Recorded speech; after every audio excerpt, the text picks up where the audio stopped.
Welcome back to the Stephen A. Smith Show. Before I get on out of here, I had to talk about a story that's very, very important. And albeit indirectly, it involves Caitlin Clark. Something strange is happening in women's basketball, and it's bigger than a roster decision or a viral highlight. A player who was supposed to be the league's centerpiece, the athlete who packed arenas and shattered viewership records, has suddenly been pushed to the sidelines. Not because of injury, not because of lack of talent, but because something deeper is going on beneath the surface. Fans expected this to be the moment Caitlin Clark walked onto the global stage and officially became the face of the sport. Instead, she was left watching from home, and the silence surrounding the decision has raised more questions than answers. Why would the person driving the biggest surge of attention the league has ever seen be removed from the spotlight at the exact moment the world was watching? The official explanation sounded polished and professional, but the reaction from analysts, insiders, and fans told a different story. This didn't feel like a simple coaching decision. It felt like a power struggle.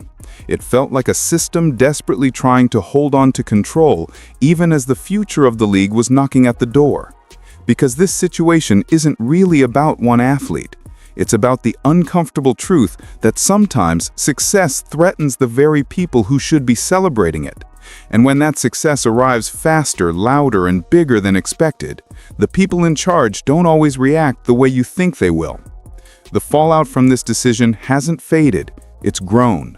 Rumors, headlines, and heated commentary are turning this into a defining moment that could reshape not just one Olympic roster, but the direction of the entire sport. And the more the league tries to move on, the more obvious it becomes. Something about this story refuses to stay quiet. Let's dig into how we got here. When the roster announcement first leaked, the reaction wasn't just surprise, it was disbelief. Caitlin Clark wasn't treated like a fringe player or an untested rookie. She had already become the most talked about name in women's basketball, the athlete who made people who never watched the NBWA suddenly tune in. That's why her absence from the Olympic lineup didn't land like a normal snub. It landed like a shockwave. The committee's public explanation tried to frame the choice as routine. They mentioned seniority. They mentioned chemistry. They talked about long-term commitments and the value of experience. On the surface, it sounded reasonable, but the sports world immediately pushed back with the same question. Since when do you leave your most influential player at home because she arrived too quickly? Fans saw something that didn't quite line up. In most sports, when a once-in-a-generation star appears, the reaction is automatic. You put them on the stage that reaches the largest audience. The Olympics is exactly that stage. It only comes around every 4 years. It's where casual fans show up, where stars turn into icons, and where the sport gets a level of visibility that money can't buy. So when Clark didn't make the cut, the conversation changed instantly from "how did this happen?" to "why did this happen?"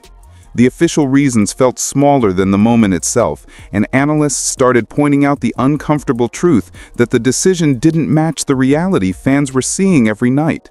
It didn't match the impact she was having on ticket sales, ratings, merchandise, and the entire conversation around the league. That's when the story stopped being about basketball talent and started being about something bigger. It raised questions about how the sport handles rapid change, who gets protected, and whether the people making decisions are trying to build the future or control it. And as fans kept digging, the explanations got weaker while the speculation got louder. Because if this choice wasn't about skill or performance, then what was really driving it? The answer, according to critics and insiders, takes us into a much more complicated part of the story. From the outside, the SNUB looked like a strange coaching decision. But once people started digging deeper, a different theory began circulating, one that wasn't about basketball at all. Insiders, analysts, and even former players began hinting that the real issue wasn't Clark's ability. It was the disruption she brought with her. For years, the league has been built around a tight core of veteran stars. They shaped the culture, opened doors when the spotlight was small, and built the league through sacrifice. That history matters. But when someone new arrives with bigger attention, bigger ratings, and a different kind of fan base, it can shake the balance. According to several reports and media discussions, that imbalance created tension. Whispers started that some veterans didn't want the circus that follows Clark, not because she asked for it, but because it arrived with her, overnight. Every arena she walked into was suddenly full. Every game became news. The spotlight didn't just shine on her, it shifted the hierarchy, and some people weren't ready for that change. The uncomfortable rumor that kept resurfacing was that the committee didn't want to deal with the reaction from those veterans. Instead of embracing a new wave of attention, insiders claimed the decision-makers were trying to protect the old guard, not protect them from competition, but from feeling overshadowed. It wasn't about talent, it was about maintaining the system exactly as it was. That's where the word gatekeeping started to show up in conversations. Not in an official sense, but in the way the situation appeared to play out. When new fans came in because of Clark, the reaction wasn't always excitement. Sometimes it looked like resistance. Sometimes it sounded like a warning: earn your place, slow down, wait your turn. But sports history usually works differently. When a generation-changing star shows up, the game embraces them. They aren't asked to sit quietly, they're pushed forward. The biggest fear isn't that they shake things up, it's that they don't show up at all. That possibility suddenly stopped feeling hypothetical, because if Clark was left off to keep certain people comfortable, then this decision wasn't just about an Olympic roster. It was about holding on to control, even if it meant turning away the momentum everyone claimed they wanted. And that's when the story went from surprising to truly alarming. Because if this wasn't a mistake, then it might have been intentional. And the next part of the story is where everything starts to unravel. Once the initial shock faded, something became impossible to ignore.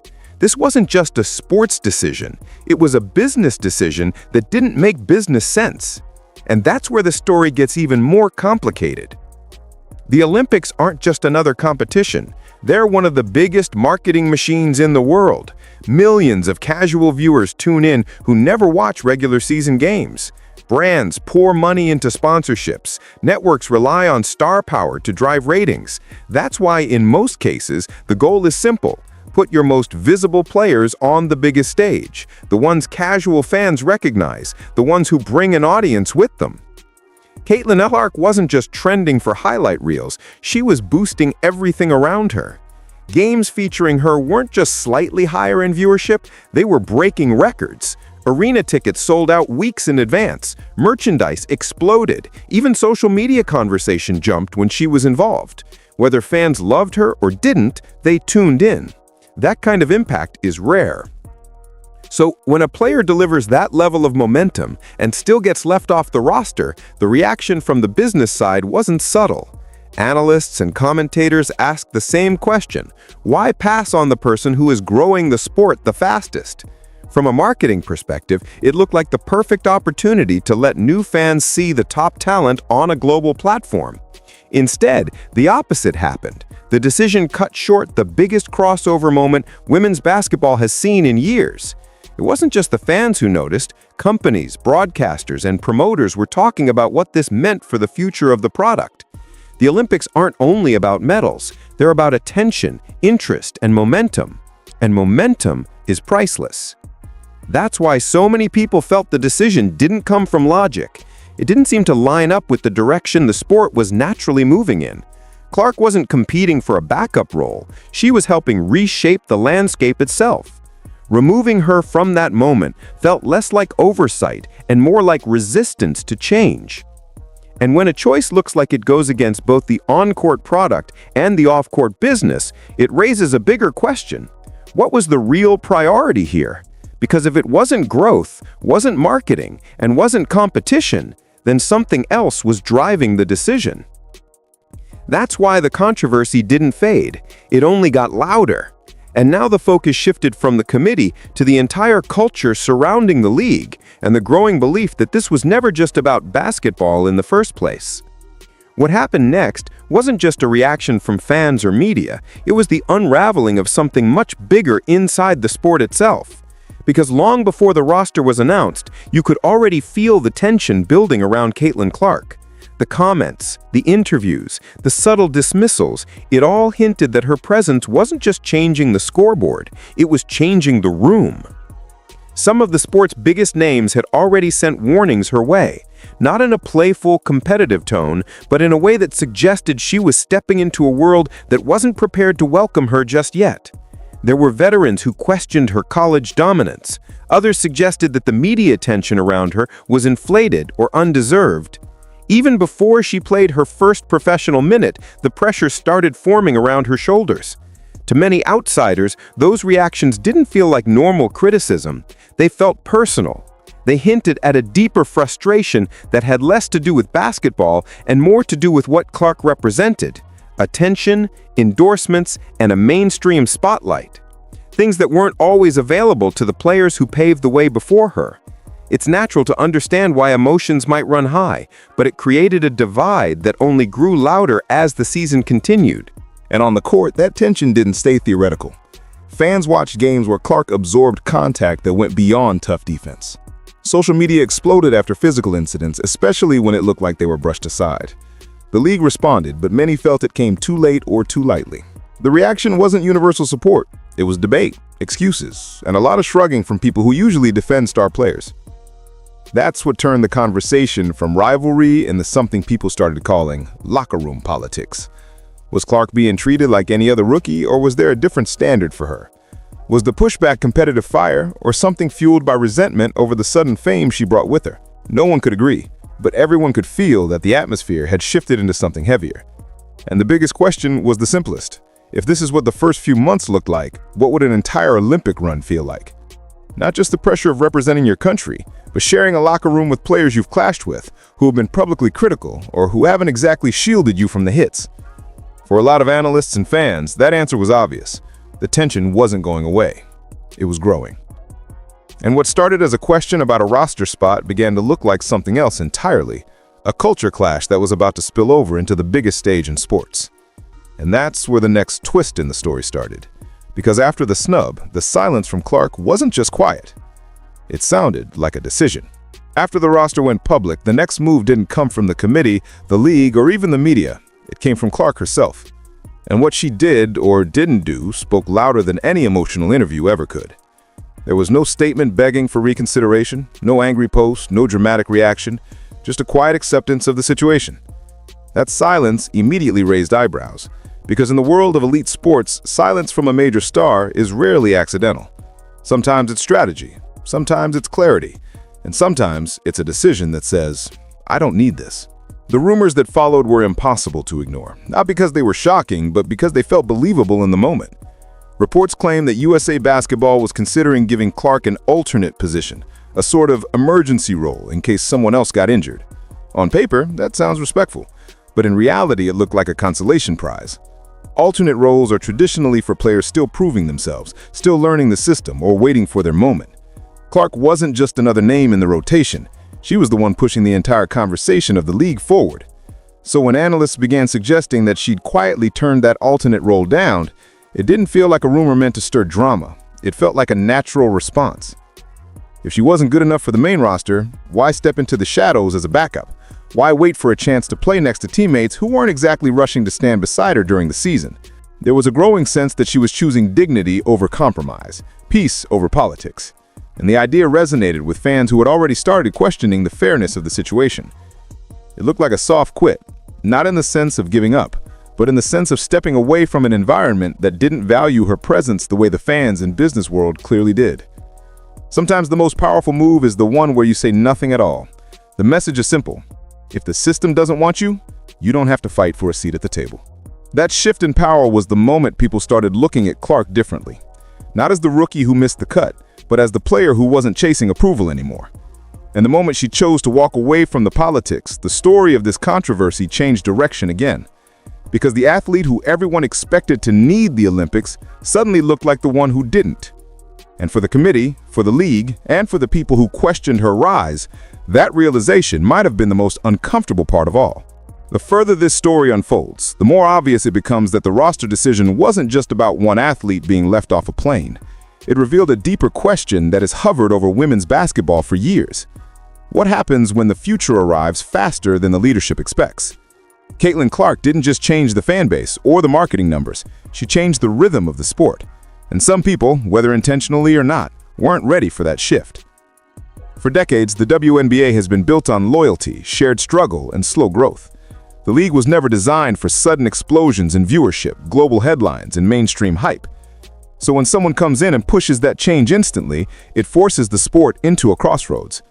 Does the league embrace the transition and expand its reach, or does it lean into tradition and protect what it already knows? Fans and analysts say this moment exposed that tension.